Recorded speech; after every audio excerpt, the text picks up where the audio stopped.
તો ચાલો દોસ્તો વાત કરીએ ડિપ્લોમા સિવિલ સેમ 6 ની અંદર આવતા નવા સબ્જેક્ટોના ઇન્ટ્રોડક્શનની. સેમ 6 ની શરૂઆત દોસ્તો આપણા 5મી જાન્યુઆરી થી થઈ ચૂકી છે અને તમે દોસ્તો ફર્સ્ટ બેચ છો ન્યૂ સિલેબસની. એટલે જે નવા સબ્જેક્ટો તમને આપવામાં આવેલા છે એમાં ઇલેક્ટિવ સબ્જેક્ટો પણ છે. તો ઇલેક્ટિવ સબ્જેક્ટ કેવા છે, કયો આપણે સિલેક્ટ કરવો જોઈએ, કયા ન્યુમેરિકલ છે, કયા થિયોરિટિકલ છે, ઈઝી કયો પડશે, બુક્સ કોની અવેલેબલ થશે, કોની નહીં થાય, એ બધી જ વાત દોસ્તો આ વિડીયોની અંદર કરવા માટે જઈ રહ્યો છું. અને અમૃત ક્લાસીસ દ્વારા આ ડિપ્લોમા સિવિલ સેમ 6 માટેના લાઈવ ક્લાસીસનું પણ આયોજન થશે. તો એની વાત પણ દોસ્તો એ આવનારા સમયની અંદર તમને પ્રાપ્ત થશે. તો ચાલો દોસ્તો અહીંયા આપણે શરૂઆત કરીએ. તો સૌપ્રથમ તમને જે સબ્જેક્ટ દોસ્તો અહીંયા આપવામાં આવેલા છે એ સબ્જેક્ટ ઉપર આપણે ફોકસ કરીએ.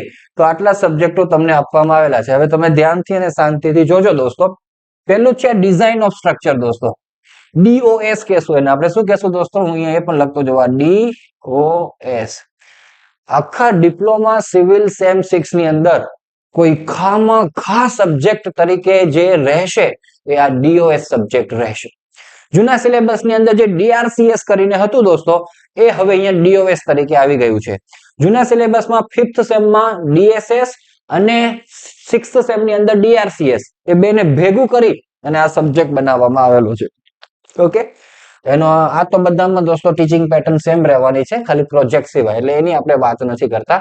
અને દોસ્તો જો પ્રોગ્રામ કોર છે એટલે કે તમારે બધાને દોસ્તો એ સબ્જેક્ટ સ્ટડી કરવાનું થશે. એના પછી દોસ્તો આ water supply and sanitary engineering જેને આપણે WSSE કહેશું. તો જૂના સિલેબસમાં હતો દોસ્તો, 5th સેમેસ્ટર ની અંદર આપવામાં આવતો તો હવે તમને આ 6થા સેમેસ્ટર ની અંદર આપવામાં આવેલો છે. થિયોરિટિકલ સબ્જેક્ટ છે, થોડાક ન્યુમેરિકલ્સ આપણને જોવા મળશે. ડિટેલમાં પછી એની વાત કરીશું. પછી છે કન્સ્ટ્રક્શન પ્રોજેક્ટ મેનેજમેન્ટ, CPM દોસ્તો આપણે એને કહેશું. બરાબર, એ પણ સરસ થિયોરિટિકલ સાથે સાથે ન્યુમેરિકલ વાળો આપણને આ સબ્જેક્ટ જોવા મળશે CPM. એના પછી પ્રોજેક્ટ છે દોસ્તો, અને અહીંથી દોસ્તો ઇલેક્ટિવ સબ્જેક્ટ છે, એમાંથી કોઈ પણ એક સબ્જેક્ટ તમારે સિલેક્ટ કરવાનો થશે. તો બિલ્ડિંગ સર્વિસ છે જેને આપણે BS કહેશું, ટ્રાફિક એન્જિનિયરિંગ છે જેને આપણે TE કહેશું દોસ્તો, ગ્રાઉન્ડ વોટર છે GWE, એના પછી છે construction quality control and monitoring CQCM, આ પણ જૂનામાં દોસ્તો સબ્જેક્ટ હતો જ. અને છેલ્લે છે એડવાન્સ ડિઝાઇન ઓફ સ્ટ્રક્ચર, આ થોડુંક નવું સેટઅપ કરેલું છે, એને આપણે ADS કહી દઈએ, એડવાન્સ ડિઝાઇન ઓફ સ્ટ્રક્ચર. બરાબર, આટલા આ સબ્જેક્ટો છે. હવે તમારે દોસ્તો આ સબ્જેક્ટનું ઓવરવ્યુ પ્રાપ્ત કરવું હોય તો આપણે અહીંયા પ્રાપ્ત કરીએ. જુઓ દોસ્તો, હવે ધ્યાનથી સમજવાનો પ્રયત્ન કરજો, અહીંયા કામકાજ કેવી રીતના થવાનું છે. હવે આ સબ્જેક્ટ કમ્પલસરી છે, ઇલેક્ટિવ છે, થિયરી સમ્સ કેવું હશે, ઈઝી હાર્ડ છે, અને બુક્સ કોની અવેલેબલ છે એની હું તમને અહીંયા વાત કરું. તો પેલું DOS design of structure subject compulsory છે, તો આ કમ્પલસરી છે.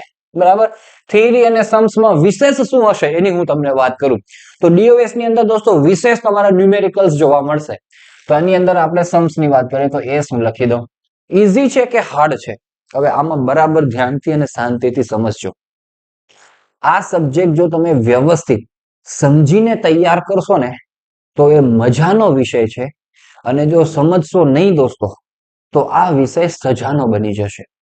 સૌથી વધારે જૂના સિલેબસમાં DRCS કરીને અને DSS કરીને આવતો સેમ 5 અને સેમ 6 માં, તો સૌથી વધારે ફેલ થનાર વિદ્યાર્થીઓ હોય તો એ આ સબ્જેક્ટની અંદર હતા. એવો આ સબ્જેક્ટ છે.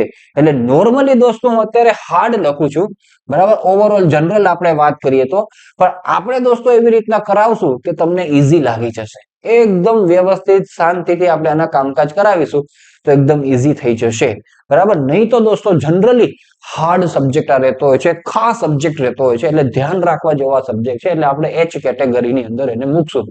બુક્સ એની અવેલેબલ થઈ જશે તો પ્રેમથી અવેલેબલ થઈ જશે. નહીં થાય તો આપણી પાસે જૂની બધી ટેક્સ્ટ બુકો અવેલેબલ છે, આપણા નોટ્સ પણ દોસ્તો અવેલેબલ છે, એમાંથી આપણે સ્ટડી કરીશું અને મસ્ત તૈયારી કરીશું. એના પછી દોસ્તો વાત કરીએ WSSE કમ્પલસરી છે કે ઇલેક્ટિવ, તો કમ્પલસરી છે. થિયરી કે સમ્સ, તેમાં મોટા ભાગે દોસ્તો આપણને થિયરી જોવા મળશે. સમ્સ આવે છે પણ 2-4 ચેપ્ટર ની અંદર જ તમને સમ્સ જોવા મળશે, જાજા સમ્સ જોવા મળશે નહીં. ઈઝી અને હાર્ડ કેટેગરીની આપણે વાત કરવી હોય દોસ્તો તો એનો સિલેબસ થોડોક મોટો હોય છે, એટલે મીડિયમ દોસ્તો આપણે કહેશું. ન ઈઝી હોય છે, ન હાર્ડ હોય છે. ઘણા બધા વિદ્યાર્થીઓ ફેલ થઈ જતા હોય છે, તેમ છતાં પણ મીડિયમ કેટેગરીની અંદર આવે. એની પણ બુક્સ દોસ્તો અવેલેબલ થઈ જશે. કદાચ નહીં થાય તો આપણી પાસે છે જૂના સિલેબસ ની, એમાંથી સિલેબસ પ્રમાણેનું આપણે કન્ટેન્ટ નોટ્સ સ્વરૂપે આપી દઈશું. એના પછી દોસ્તો વાત કરીએ આપણે સીપીએમ સબ્જેક્ટ આવે, કન્સ્ટ્રક્શન પ્રોજેક્ટ એન્ડ મેનેજમેન્ટ. તો એ પણ દોસ્તો કમ્પલસરીમાં છે, બરાબર. આ 3 સબ્જેક્ટ તમારા કમ્પલસરી. થિયરી અને સમ દોસ્તો તો આમાં થિયરી પણ છે અને સાથે દોસ્તો સમ્સ પણ છે, ને સારા સમ છે. અને સમ દોસ્તો જીટીયુ એક્ઝામમાં હોય અને હોય જ એ ટાઈપના છે, એટલે બે લખશું આપણે, થિયરી પણ છે અને સમ્સ પણ છે. પ્રોજેક્ટ નેટવર્ક બનાવવાના આવશે, નેટવર્ક ડાયાગ્રામ બનાવવાના આવશે, સીપીએમ અને પોર્ટના હોય છે ન્યુમેરિકલ્સ. તો એ દોસ્તો આપણને જોવા મળશે. ઈઝી હાર્ડ ની અંદર દોસ્તો ન હાર્ડ છે, ન બહુ ઈઝી છે, મીડિયમ કેટેગરીની અંદર આ જોવા મળતો છે ને એની પણ બુક્સ આપણને અવેલેબલ થઈ જશે. એટલે હવે કોઈ ટેન્શન લેવાની જરૂર નથી, કમ્પલસરી બધા જ સબ્જેક્ટની બુક્સ અવેલેબલ થશે. નહીં થાય તો ટેન્શન લેવાની પણ જરૂર નથી, આપણે આપવાના છે એ પણ થશે, પણ મોડી થશે. એટલે આપણે પહેલેથી દોસ્તો આપણા જે જૂના નોટ છે એને ફટાફટ તમારા સિલેબસ પ્રમાણે અપડેટ કરી અને કામકાજ કરવાના છીએ આ વખતે. હવે દોસ્તો આ ઇલેક્ટિવ સબ્જેક્ટ બધા શરૂ થયા, આ બધા જ સબ્જેક્ટ તમારા ઇલેક્ટિવ છે, બરાબર. એટલે બધાનો કોમનલી દોસ્તો ઈ લખી દઉં. આમાંથી કોઈ એક સબ્જેક્ટ તમારે સિલેક્ટ કરવાનો છે. 5th સેમેસ્ટરમાં ઘણા બધા વિદ્યાર્થીઓ ઇલેક્ટિવ સબ્જેક્ટ સિલેક્ટ કરવાની અંદર ભૂલ કરી દીધેલી, પછી એની બુક્સ અવેલેબલ ન હોય એટલે પછી તમને તકલીફ થાય તૈયારી કરવાની અંદર, અને અમને લોકોને પણ એ તકલીફ થાય. તો આ વખતે ધ્યાન રાખજો દોસ્તો. પહેલા જ હું તમને એ જ કહી દઉં કે આની બુક આવવાની શક્યતા કોની નથી. તો આ જે ગ્રાઉન્ડ વોટર એન્જિનિયરિંગ છે ને દોસ્તો, એની બુક તમને જોવા નહીં મળે, એટલે આ વસ્તુ ધ્યાનમાં રાખજો, આની બુક તમને જોવા નહીં મળે. બાકી બીએસ દોસ્તો તો એની બુક અવેલેબલ. પછી ટ્રાફિક એન્જિનિયરિંગ એની બુક આવી જાય. એ લોકો કદાચ પબ્લિશ નહીં કરે એવું બની શકે, બરાબર, પણ જૂની ટેક્સ્ટ બુકો જૂના સિલેબસની હતી, એમાંથી તમને કન્ટેન્ટ મળી જશે, એટલે ટેન્શન લેવાની જરૂર નથી. સીક્યુસીએમ એ પણ દોસ્તો આવી જાય, અને એડવાન્સ ડિઝાઇન ઓફ સ્ટ્રક્ચર એ પણ દોસ્તો આવી જાય, બરાબર. એટલે ખાલી આ ગ્રાઉન્ડ વોટર તમને દોસ્તો કોલેજમાંથી સિલેક્ટ ન કરાવે એનું થોડુંક ધ્યાન રાખજો, કારણ કે ઘણા બધા કોલેજની અંદર કેવું છે કે વિદ્યાર્થીઓને સિલેક્શનનો ઓપ્શન નથી આપવામાં આવતો. એ લોકો જ કોલેજ વાળા જ તમને આપી દેતા હોય છે કે તમારે આ જ સબ્જેક્ટ છે એઝ અ ઇલેક્ટિવ રાખવાનો છે. તો રિક્વેસ્ટ કરજો કે આ બને ત્યાં સુધી ન આવે. બાકી દોસ્તો તમે કોઈ પણ રાખો, મોજે દરિયા થશે. હવે એમાંથી પણ કહું કે કયા ઈઝી પડશે, કયા હાર્ડ પડશે, બરાબર. તો ચાલો, તો સૌપ્રથમ દોસ્તો બીએસ ની વાત કરીએ. બિલ્ડિંગ સર્વિસ છે, એકદમ થિયોરિટિકલ સબ્જેક્ટ છે, ઈઝી પડતો હોય છે, બહુ કઈ હાર્ડ નથી પડતો દોસ્તો, બરાબર. આ તો ઇલેક્ટિવમાં જ આવશે. થિયરી સમ્સમાં દોસ્તો થિયરી આવશે અને ઈઝી સબ્જેક્ટ છે. વાંચવાનું છે, યાદ રાખવાનું છે, નથિંગ એલ્સ, બરાબર. એમાં ઇલેક્ટ્રિક ની બધી વાતો આવશે થોડીક બધી, અને લિફ્ટ ની ને એ બધી વાતો આવતી હોય છે. ટ્રાફિક ની અંદર દોસ્તો ટ્રાફિક એન્જિનિયરિંગ ની વાત આવશે, બધી ટ્રાફિક ને રોડ ને ટ્રાફિક રિલેટેડ બધી વાતો આવશે. એ પણ દોસ્તો ઈઝી જ પડતો હોય છે. એના પછી સીક્યુસીએમ. હવે સીક્યુસીએમ નું ફંડા કેવું છે કે જૂનો સિલેબસ હતો ને સેમ 6 માં, એમાં સીક્યુસીએમ એઝ અ કમ્પલસરી સબ્જેક્ટ આવતો, અને કમ્પેર ટુ બીએસ ટી સીક્યુસીએમ થોડોક હાર્ડ હોય, બરાબર. Construction quality control and monitoring, એમાં ન્યુમેરિકલ્સ પણ થોડા ઘણા આવે, અને થિયરી છે, પણ એટલો હાર્ડ નથી કે આપણે આ બધાની કેટેગરીમાં મૂકીએ. એટલે આપણે એને દોસ્તો મીડિયમ કહેશું. આપણે શું કહેશું એને? મીડિયમ કહેશું સીક્યુસીએમ ને. અને એડવાન્સ ડિઝાઇન ઓફ સ્ટ્રક્ચર, આ બરાબર સમજી લેજો, આ સબ્જેક્ટ કેવો છે તમારો. હવે એનો જન્મ કેવી રીતના થયો ને એ તમને હું દોસ્તો વાત કરું. આ એડીએસ સબ્જેક્ટનો જન્મ કેવી રીતના થયો એ. જે ઓલ્ડ સિલેબસ હતો ને એની અંદર સેમ 5 માં ડીએસએસ કરીને આવતું, ડિઝાઇન ઓફ સ્ટીલ સ્ટ્રક્ચર, અને સેમ 6 ની અંદર દોસ્તો ડીઆરસીએસ આવતું, બરાબર, ડીઆરસીએસ. હવે આ ડીએસએસ માંથી અમુક ચેપ્ટરો લેવામાં આવ્યા, ડીઆરસીએસ માંથી પણ અમુક બેઝિક ચેપ્ટરો લેવામાં આવ્યા, અને તમારો સબ્જેક્ટ બન્યો આ ડીઓએસ, બરાબર. એમાં બંને ભેગા કરવામાં આવેલા છે દોસ્તો, બરાબર, અને ડીઓએસ તમારો સબ્જેક્ટ બન્યો. બેઝિક ચેપ્ટરો એની અંદર લેવામાં આવ્યા. પછી પાછળના જે ચેપ્ટરો છે ડીએસએસ ની અંદર અને ડીઆરસીએસ ની અંદર, એ પાછળના જે ચેપ્ટરો હોય એ બધાને ભેગા કરીને દોસ્તો આ સબ્જેક્ટ બનાવવામાં આવ્યો આપણો એડીએસ, સમજ્યા ને, એડવાન્સ ડિઝાઇન ઓફ સ્ટ્રક્ચર. એટલે સેમ 5 નો ડીએસએસ અને સેમ 6 નું ડીઆરસીએસ, એ બે ભેગું કરી નાખો ને તો આ બે સબ્જેક્ટ તમારા થઈ જાય, ડીઓએસ અને એડીએસ. ફૂલ ન્યુમેરિકલ વાળો સબ્જેક્ટ દોસ્તો. જેને ન્યુમેરિકલ્સ કરવા ગમતા હોય ને એ લોકો આ સબ્જેક્ટ રાખે દોસ્તો, મજા આવી જશે. થિયરી ગોખવાની જ નહીં આવે, આવશે તો સાવ મામૂલી થિયરી આવશે. આપણે કેમ એમઓએસ આવતો સેમ 3 ની અંદર, તો બહુ બેઝિક જરાક થિયરી હોય, બાકી ન્યુમેરિકલ્સ જ હોય. એ રીતનો આપણો આ સબ્જેક્ટ રહેશે, બરાબર. તો આ વસ્તુ આપણે ધ્યાનમાં રાખીએ.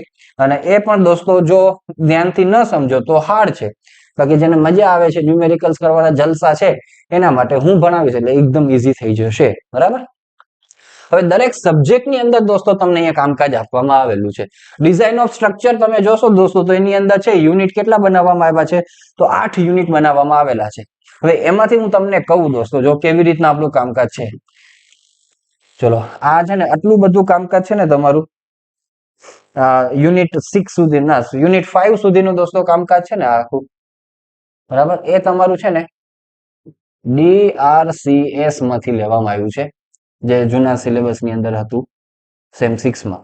અને આ જે કન્ટેન્ટ છે દોસ્તો નીચેનો 3 યુનિટ એ DSS માંથી લેવામાં આવેલા છે. સમજ્યા? આ રીતનું આમાં કામકાજ છે અને ઈઝી છે દોસ્તો, કઈ વાંધો નહીં આવે. વ્યવસ્થિત આપણે ધ્યાનથી સમજીને તૈયાર કરીશું ને. પછી તમને water supply and sanitary engineering ની અંદર જો તો 10 ને 11 દોસ્તો આખા યુનિટ તમને આપવામાં આવે. એટલે આનો છે ને સિલેબસ લેન્ધી થઈ જતો હોય છે, એટલે આપણે એને મીડિયમ કેટેગરીમાં રાખતા હોઈએ છીએ. બાકી સબ્જેક્ટ આમ તો ઈઝી છે, પણ લેન્ધી છે એટલે યાદ રાખવું પડશે અને થોડોક બોરિંગ પણ વિદ્યાર્થીઓને લાગતો હોય છે એવો આ સબ્જેક્ટ. CPM દોસ્તો બસ 5 જ યુનિટ, જલસા કરો, મજા આવશે આનું કામકાજ કરવાની. બરાબર, એમાં આ બધા આવશે. એની અંદર દોસ્તો છે તમને આની અંદર ન્યુમેરિકલ્સ જોવા મળશે, ટાઈમ મેનેજમેન્ટ મેથડ અને ટૂલ્સ ઇન કન્સ્ટ્રક્શન ની અંદર એના ન્યુમેરિકલ હશે નશે. અને એનું વેઇટેજ જુઓ 21 માર્ક્સ નું છે. બરાબર. એના પછી દોસ્તો બિલ્ડિંગ સર્વિસ ની વાત કરીએ તો ઇલેક્ટ્રિકલ સર્વિસ આવશે, મિકેનિકલ સર્વિસ આવશે, ફાયર પ્રોટેક્શન, એકોસ્ટિક એવું બધું આવશે. અને મિસેલેનિયસ સર્વિસ અને ગ્રીન બિલ્ડિંગ નો કન્સેપ્ટ આવશે. ગ્રીન બિલ્ડિંગ આપણે ભણી જ ગયા છીએ. એટલે ઇલેક્ટિવ ની અંદર આ DS છે ને એકદમ ઈઝીમાં ઈઝી પડતો હોય છે. મારે આ બધામાંથી કેવું હોય ને તમને કે ભાઈ આટલા બધા સબ્જેક્ટ છે એમાં સૌથી વધારે ઈઝી કયો કે જેમાં માથાકૂટ ન હોય અને થિયરી તમને ગમતી હોય તો BS સબ્જેક્ટ રાખવાનો દોસ્તો. કઈ બહુ માથાકૂટ નહીં, આરામથી આપણા ઘરની અંદર જ જે બધું હોય ને દોસ્તો એની જ બધી વાતો કરવામાં આવશે. એના પછી દોસ્તો તમારે TE રાખવાનો, પછી CQCM રાખવાનો, પછી ADS તો સ્પેશિયલ છે દોસ્તો, જેને DOS માં મજા આવે દોસ્તો, ન્યુમેરિકલ્સ ની અંદર મજા આવે તો એ બધા છોડીને સીધો ADS ની અંદર જોઈન કરી લેવાય. બરાબર. અને ઘણી કોલેજ ની અંદર રખાવશે પણ ખરા, તો એ રીતના એનું સમજવાનું આપણે કામકાજ. બરાબર, આ રીતના છે. CPM ની આપણે થોડીક વાતો કરી. બિલ્ડિંગ સર્વિસ એ રીતના જો બહુ નાની બુક આવશે દોસ્તો, આની બહુ મોટી બુક પણ નહીં આવે. ટ્રાફિકની તો ટ્રાફિકનું સિલેબસ BS કરતા થોડોક લેન્ધી બનશે. બરાબર, તો એમાં જો 5 ને 6 યુનિટ દોસ્તો આપણને આપવામાં આવેલા છે. ટ્રાફિક એન્જિનિયરિંગના fundamental, traffic study, traffic control device, traffic management, road accident and environment, advancement in traffic engineering, એવી બધી વાતો એની અંદર હશે.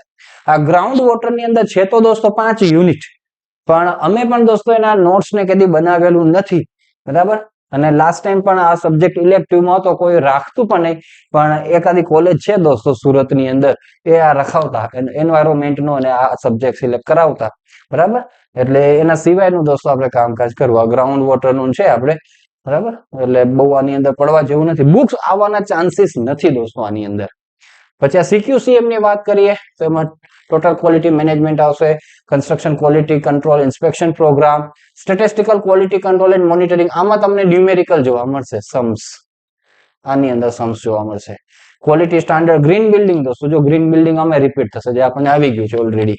અને લાઈફ સાયકલ અસેસમેન્ટ દોસ્તો, એટલે આનો સિલેબસ બહુ મોટો નહીં હોય, જેમને રાખવું હોય એને રાખી શકો. અને એડવાન્સ ડિઝાઇન ઓફ સ્ટ્રક્ચર, તો જો એની અંદર તમને વાત કરું તો tension member, compression member, laterally restraint beam અને પર્લિન અને સ્લેબ બેઝ ફાઉન્ડેશન દોસ્તો, આ વસ્તુ છે ને આ સ્લેબ બેઝ ફાઉન્ડેશન સુધી એ તમારું DSS માંથી લેવામાં આવેલું છે.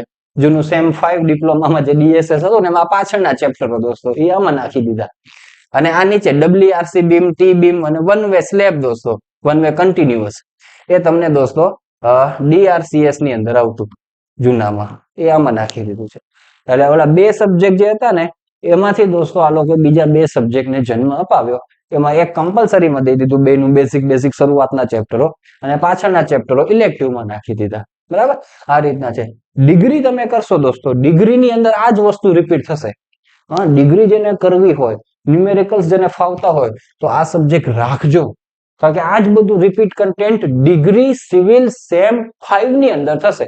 અને એમાં એ સબ્જેક્ટ નું નામ દોસ્તો DOS જ હોય છે. શું હોય છે? DOS, ડિઝાઇન ઓફ સ્ટ્રક્ચર તરીકે દોસ્તો એ સબ્જેક્ટ આવે છે. એની અંદર બધું જ રિપીટ થશે. બરાબર, તો એમાં તમને કામ લાગશે. તો આ રીતના દોસ્તો વસ્તુ છે, અને આપણે લાઈવ ક્લાસીસનું દોસ્તો સરસ મજાનું છે એ આયોજન કરવાના છીએ, અને એકદમ વ્યાજબી ફી સાથે કરીશું. ડીડી સેટ ની પણ પ્રિપેરેશન કરાવીશું, જે એન્ટ્રન્સ એક્ઝામ તમારે લેવાની છે આ વખતથી, એની પણ તૈયારી થશે. અને સાથે સાથે આપણે રેગ્યુલર જે 4 સબ્જેક્ટ બનવાના છે, અને ઇલેક્ટિવ તો બધા અલગ અલગ રાખશે. તો હું તમને કહી દઉં, આપણે ગ્રાઉન્ડ વોટર સિવાયના બધા ઇલેક્ટિવ નું કામકાજ કરાવીશું. ગ્રાઉન્ડ વોટર નું કામકાજ નહીં કરાવીએ એ વસ્તુ ધ્યાનમાં રાખજો. અને એ રીતના દોસ્તો આપણે એકદમ નોમિનલ ફીસ ની અંદર ખૂબ સારી રીતના એ તૈયારીઓ કરીશું. તો આજના માટે દોસ્તો આટલું જ. અને લાઈવ ક્લાસીસની ફૂલ ડિટેલ માટે ક્યારે શરૂ થશે, કેટલી એની ફીસ રહેશે, સમય શું રહેશે, એની મસ્ત ઇન્ફોર્મેશન આપતો એક સ્પેશિયલ વિડીયો એ આવનારા દિવસોની અંદર જ આવશે દોસ્તો. બહુ નજીક, આવતીકાલે પરમ દિવસે આવી જશે, અને એમાંથી તમે છે એ બધું માહિતી પ્રાપ્ત કરી અને પ્રેમથી ક્લાસ જોઈન કરજો. તો all the best for your examination semester number 6. આ લાસ્ટ સેમેસ્ટર છે, અને પછી દોસ્તો તમે ડિગ્રીની અંદર આવી જશો. તો all the best for your semester number 6 and most welcome to join our Amrut classes.